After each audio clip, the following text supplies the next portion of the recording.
Oh bonjour, voici donc après les fêtes de Tishrei, Tafshin Pei. Je vous souhaite une bonne année à tout le monde, Shana Tova, Tiskul Shanim Rabot, Neimot Vetovot, que tous les jours qu'on a passés de Rosh Slichot, Rosh Hashanah, Yom Kippur, Sukkot, Simchat Torah, et ainsi de suite, que cela nous donne maintenant un élan pour la nouvelle année à venir, qui va nous donner maintenant une nouvelle étincelle, qui va renforcer notre cœur dans le service divin et dans l'étude de la Torah. Et nous allons reprendre Blineder, nos bonnes habitudes, de continuer nos shiurim sur la Parashat HaShavua d'après les paroles d'Or HaChaim HaKadosh, Rabbi Chaim Ben Attar. Je vous rappelle encore une fois que mon livre qui est sorti en français sur le HaChaim HaKadosh est en vente dans toutes les librairies françaises, sur la Parasha, sur le Chumash Bereshit. Dans quelques jours, il paraîtra aussi sur le Chumash Shemot. Donc, celui qui est intéressé encore à marquer des noms, Ilou Nishmat, Refoua Shelema, à participer à la distribution des livres, à l'imprimerie du prochain livre, Bezrat Hashem, et priez de prendre contact avec moi, de m'envoyer un email. Mon adresse email, c'est le 636 70 74, donc @gmail.com. Voilà, celui qui est intéressé, en tous les cas le livre est terminé et va apparaître dans les jours à venir, Bezrat Hashem. Donc pour en revenir à notre paracha, nous allons commencer maintenant une série, un nouveau livre, Bereshit, et toujours dans cette paracha, il y a tellement de sujets que c'est un tri qu'il faut faire à chaque fois. En quelques minutes, faire un résumé de la paracha, c'est impossible. Je me suis donc arrêté sur un autre point de la paracha, qui fait aussi appel à la manière avec laquelle Dieu guide le monde. Donc Dieu a créé le ciel et la terre, et les 6 jours de la création. Ensuite il a créé l'homme, Adam et Chava. Il a créé donc Adam et Ève en français, Adam et Chava, et ils ont mangé de l'arbre de la connaissance du bien et du mal. À cause de ça, ils ont été renvoyés du Gan Eden, et chacun a reçu sa punition. Le serpent, à cause de ça, doit ramper par terre. La femme doit enfanter les enfants avec souffrance. L'homme trouvera sa parnassa difficilement, et ainsi de suite. Ensuite, la paracha continue, et dans le chapitre numéro 6, versets numéro 1, 2 et 3. Voici des versets qui sont assez difficiles à expliquer d'après le sens littéral, et le Or HaChaim HaKadosh, avec son habitude, va nous enseigner des enseignements, ce que l'on peut apprendre pour nous, à savoir comment Dieu guide, il dirige le monde, aussi bien le monde du haut que le monde du bas. Le verset commence comme ça, dans le verset numéro 1, chapitre numéro 6. Voici, Vayehi ki echel Adam larov al pene Adama. Voici lorsque l'homme a commencé à se multiplier sur la surface de la terre, et ils ont eu des filles. Alors le verset dit et continue. Et ils ont vu les enfants divins, les enfants de Dieu. Alors, l'explication ici, les enfants de Dieu, c'est sûr que ce n'est pas le sens littéral. Les enfants de Dieu, nous dit ici le Rashi HaKadosh, ça parle ici les juges, les gens importants de la génération, ont vu que les filles de la terre, les filles des hommes étaient bonnes. Et ils ont pris de ces femmes, et le verset continue, de tout ce qu'ils ont désiré. Rashi sur place vient nous dire, ça veut dire que l'homme était tellement devenu pervers, était tellement devenu mécréant, qu'il n'y avait plus de barrière. Ça veut dire qu'il prenait des femmes, aussi bien des femmes mariées que des jeunes filles. Rachid dit plus que ça, ils allaient même avec des hommes, que Dieu préserve, des instincts homosexuels, que Dieu nous en préserve, et également, ils s'accouplaient avec des animaux. Ça veut dire que le monde était devenu très, très pervers. Ça veut dire que la crainte de Dieu n'existait plus. Il n'y avait plus aucune barrière. Plus rien n'était interdit. Vayomer Hashem, Dieu dit, Lo yadun ruchi ba'adam. Alors ce verset, je vais vous le traduire littéralement, mais vous allez voir que littéralement, d'une manière simple, il est incompréhensif. Dieu dit, je ne jugerai plus, lo yadun ruchi, mon souffle ne jugera plus l'homme à tout jamais.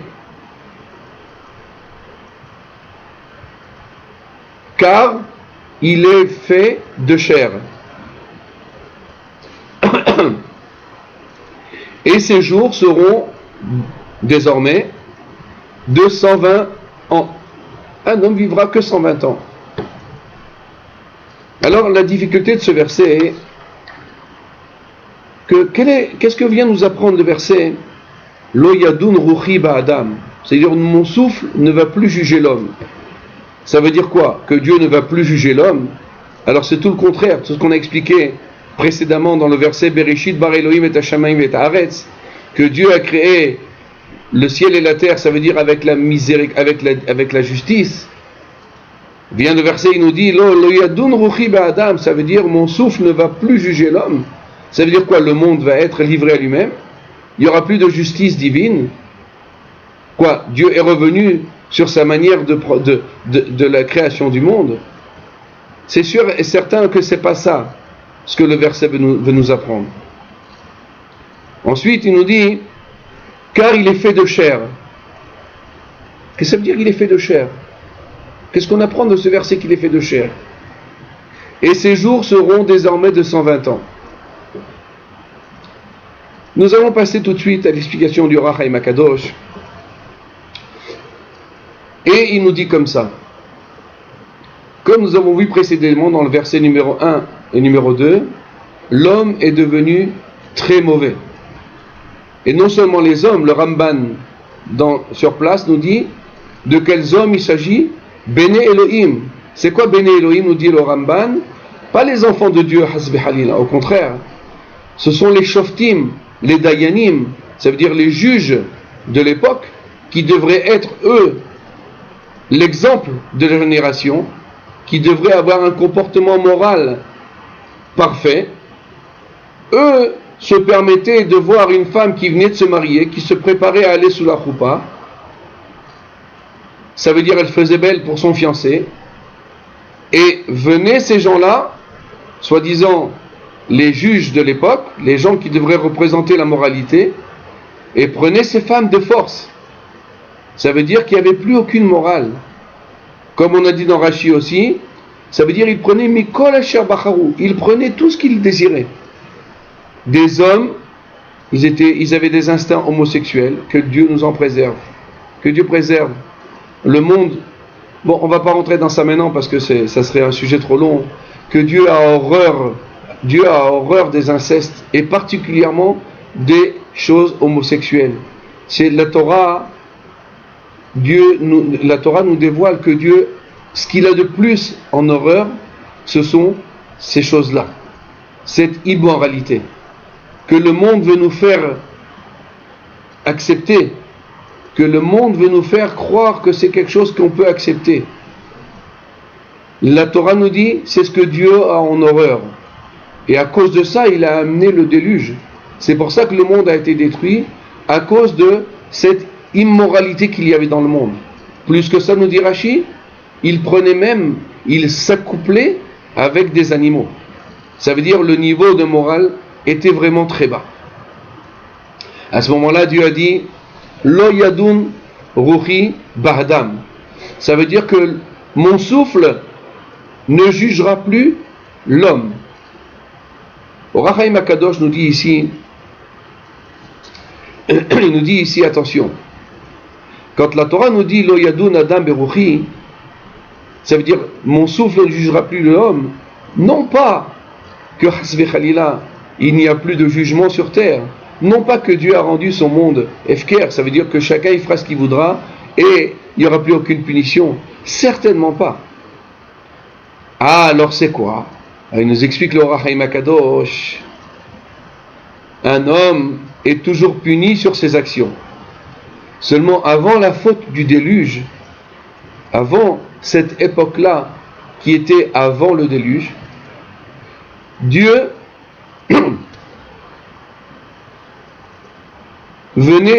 apparaissait à l'homme tout de suite après la Avera qu'il avait faite et il lui faisait une remontrance. Comme on le voit avec le serpent. Dès que le serpent a fauté, Dieu il a dit, et au serpent il dit que du fait que tu as fait ça, tu vas être tranché. Tu vas marcher, tes jambes et tes jambes vont être tranchées, et à partir d'aujourd'hui tu vas ramper sur terre. À la femme, il lui dit, puisque tu as mangé de l'arbre du bien et du mal, à partir d'aujourd'hui tu vas souffrir pour enfanter. À l'homme, puisque tu as fait comme ça, tu as mangé de cet arbre-là, ta parnassa va être difficile à trouver. Et ainsi de suite, avec Caïn et Hevel, quand Caïn a tué son frère, Dieu a dit à Caïn, puisque tu as fait ça, tu vas être na vanad ba'ares, tu vas aller d'un endroit à un autre, tu n'auras plus jamais de repos. Alors, le Or HaChaim nous dit, la punition que Dieu a amenée dans ce monde à cette époque-là, avant le déluge, c'est que Dieu ne venait plus apparaître à l'homme pour lui faire des remontrances, pour le punir sur ce qu'il avait fait. Ça veut dire Dieu a caché son visage. Dieu s'est caché de nous. Ça veut dire qu'un homme a fait ce qu'il a fait, mais il continue comme si rien n'était. Et du jour au lendemain, la punition lui tombe dessus, sans qu'il puisse revenir dans le bon chemin. Il est automatiquement retranché. C'est ça ce que nous dit la Torah. Vayomer Hashem, lo yadun ruchi ba'adam. Ça veut dire mon souffle ne jugera plus l'homme, ça veut dire face à face. Il n'y aura plus jamais ce rapport de l'homme et Dieu face à face. Ça veut dire Dieu apparaît à l'homme et il lui dit qu'est-ce qu'il a fait et suivant ça, qu'est-ce qu'il doit réparer. Il n'y a plus, c'est fini. Lo yadun adam ruchi ba'adam. À ce moment-là, ça c'était la punition. Ensuite, nous dit la Torah,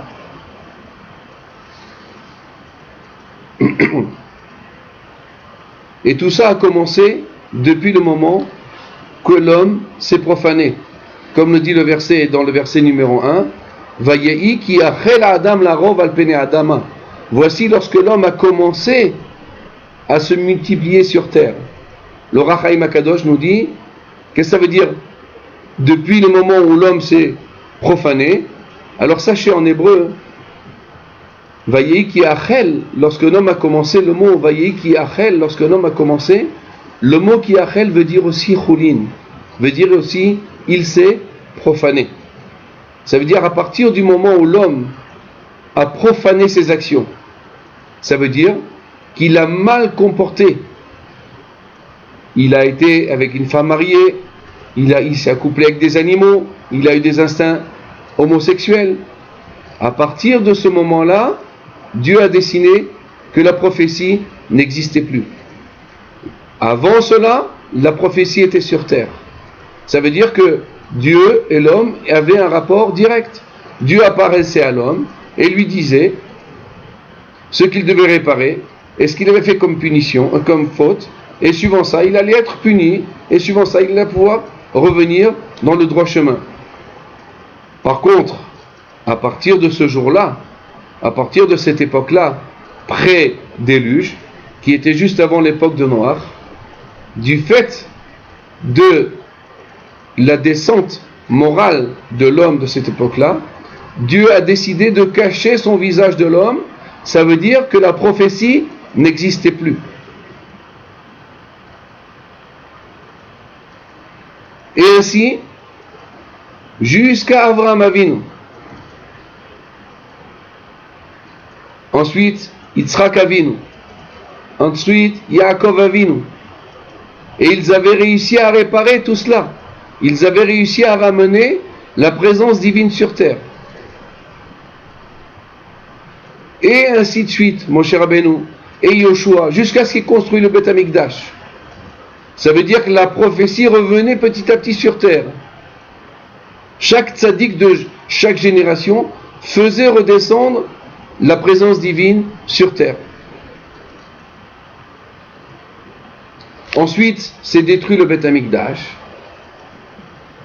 À partir du moment où le Beth Amikdash a été détruit, encore une fois, la présence divine a quitté ce monde. Ça veut dire que les gens cherchaient la parole de Dieu, mais ils ne la trouvaient pas.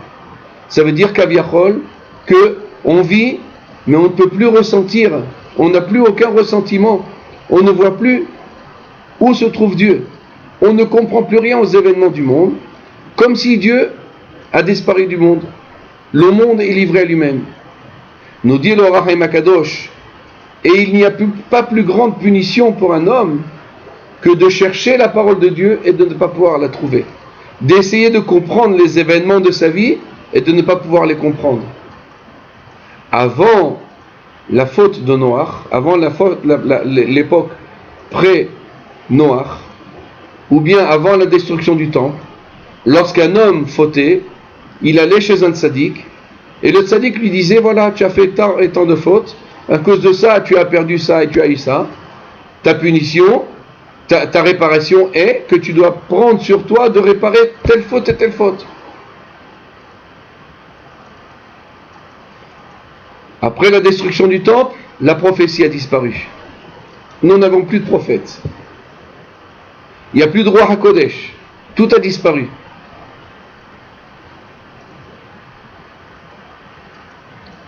La Torah continue, nous dit, pour quelle raison tout ça? Pour quelle raison Dieu a enlevé la prophétie de ce monde? Beshagam ou Bassar. Car ils ont fauté.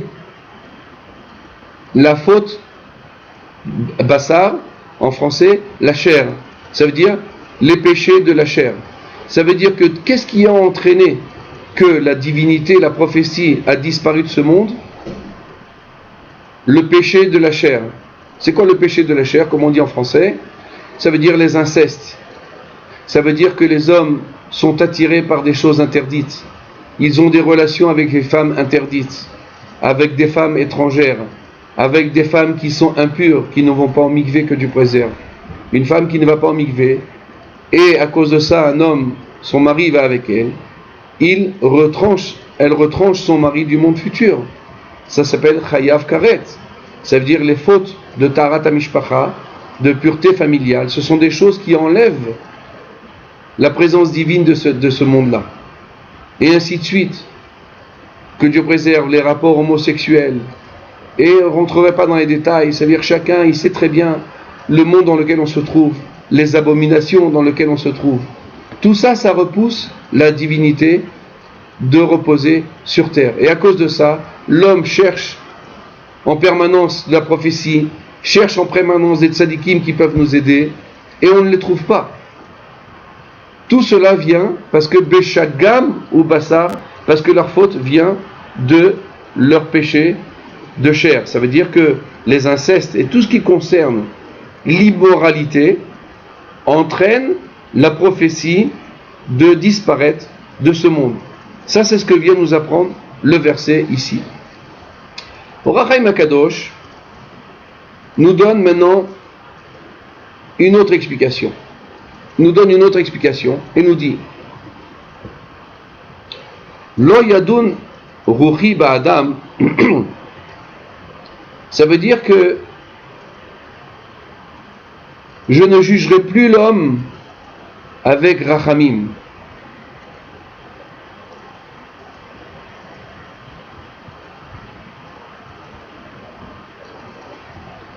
Ça veut dire que le monde ne sera plus régi par la miséricorde. Contrairement à ce que l'on a parlé dans le premier verset, Dieu a créé le monde avec la justice, mais avec la miséricorde. Ça veut dire Dieu était patient. Dieu avait la miséricorde sur chacun. C'est-à-dire bien qu'un homme il avait fait tant et tant, telle faute et telle faute, la miséricorde lui permettait de revenir en attendant et de recevoir sa punition avec miséricorde. Du fait de la faute des hommes de cette époque, les incestes et l'immoralité, à cause de ça, Dieu a décidé Lo Yadun Ruchi, qui représente la miséricorde de Dieu, Ba'adam. Ça veut dire que Dieu ne jugera plus l'homme avec miséricorde. Ça veut dire il a pris cette miséricorde et il l'a cachée du monde. Il l'a cachée du monde. En quelque sorte, cette miséricorde a disparu du monde. Rachamim Gumurim. Car Dieu a dit, si je continue à être Rahman avec eux, à être patient avec eux, à être miséricorde, ils ne vont jamais faire teshuva sur leurs péchés.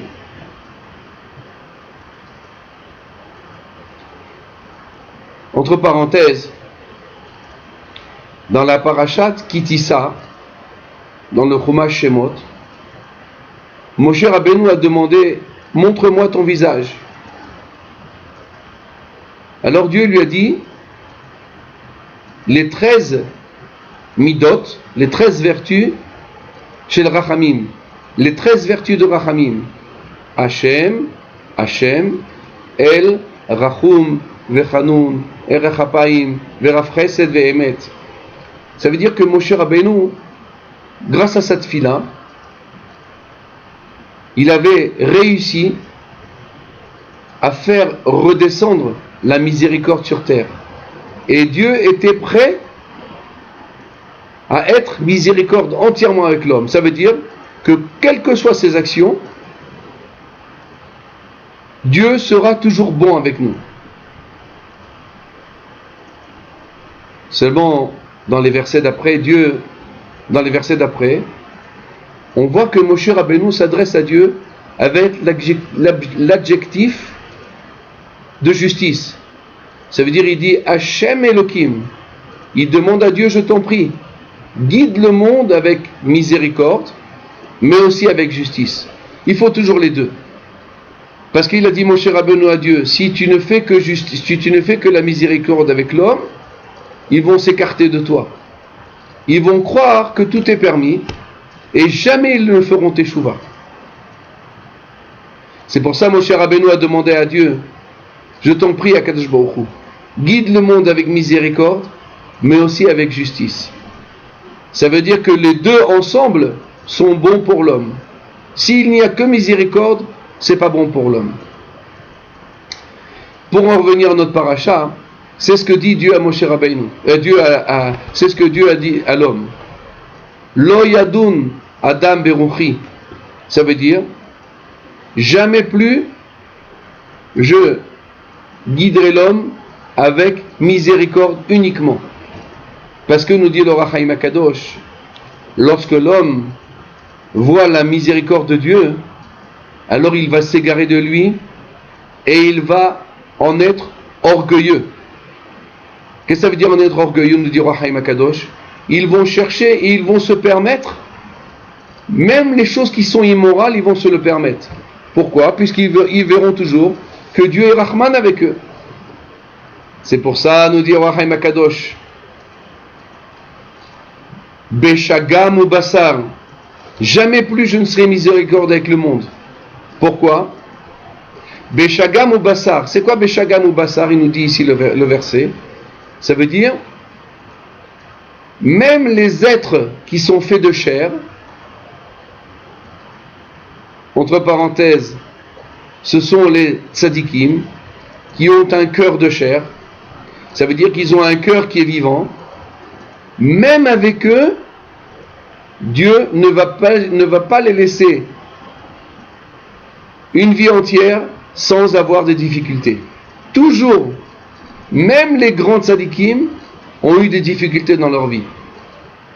Il n'y a pas besoin de chercher très loin, que Dieu préserve, les dernières années avec la Shoah, comment des communautés de tzadikim ont été exterminées, que Dieu préserve, ils ont souffert de famine, ils ont souffert de difficultés. Comme Or HaChaim HaKadosh nous raconte au Maroc, combien ils étaient poursuivis par les islamistes, combien ils étaient maltraités en Pologne, les pogroms qu'ils ont eus, et ainsi de suite, jusqu'à Yaakov Avinu. Yaakov Avinu, qui était l'homme le plus parfait du monde, il y a marqué sur lui qu'il a désiré vivre tranquillement. Alors Dieu lui a envoyé une épreuve, celle de Yosef. Son fils préféré, entre parenthèses, a disparu pendant 14 ans de lui. Ça veut dire qu'il pensait être arrivé vers la fin de ses jours et arriver à avoir la tranquillité. Dieu lui dit non, il n'y a pas de tranquillité, même pour les tzadikim. Même pour les tzadikim, il n'y a pas de tranquillité que Dieu préserve. Et il a eu l'épreuve de Yosef. Et toute sa vie de Yaakov Avinu, c'était les épreuves. Premièrement, il a été poursuivi par Esav. Ensuite, il a été trompé par Lavan. Ensuite, on lui a échangé ses femmes. Et ensuite, Yosef a disparu, et ainsi de suite. Or HaChaim HaKadosh nous dit pourquoi. Parce que lorsqu'un homme il a vu qu'il a 30 jours dans sa vie de tranquillité, il doit avoir peur que peut-être qu'on lui a payé tout le bien dans ce monde-là, et que lorsqu'il va arriver dans le monde supérieur, il n'aura plus droit à rien.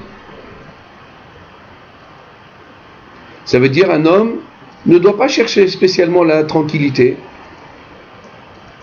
Plus que ça, un homme, il y a marqué dans la Torah, un homme est venu sur terre pour se fatiguer. Ça veut dire qu'il y a un inyan, il y a quelque chose. Ça veut dire un homme ne doit pas s'inquiéter d'avoir des difficultés. Bien au contraire, un homme doit s'inquiéter d'avoir la tranquillité dans sa vie. La tranquillité, ça veut dire qu'on lui donne tout dans ce monde-là, comme ça, arrivé à 120 ans, il n'y a plus rien. Que Dieu préserve. Personne ne souhaite des épreuves, personne ne souhaite des souffrances. Mais ça veut dire quand même que un homme, si on a la Emouna, si on croit au chemin de Dieu et à la Torah Kedosha, et alors il faut croire que si un homme cherche la paisibilité, c'est une erreur. Un homme ne doit pas chercher à fuir les difficultés qu'il traverse. Il doit simplement les accepter. Or HaChaim, si je me souviens bien, dans la parasha de Vaïgash, nous dit la guérison des épreuves, de les recevoir avec amour. Ça veut dire, c'est pas seulement de chercher des solutions aux difficultés, c'est de les recevoir avec amour et avec patience. C'est ce que le Or HaChaim nous dit ici, que même les tzadikim comme Yaakov Avinu n'ont jamais eu 30 jours tranquilles dans leur vie. C'est ce que nous apprend ici le verset, que cette rachamim, cette miséricorde de Dieu, c'est-à-dire qu'un homme ait une vie tranquille, il l'a laissé pour plus tard, pas pour maintenant. Pourquoi tout cela, nous dit le Or HaChaim, il termine la phrase, afin que les hommes aient la crainte de Dieu.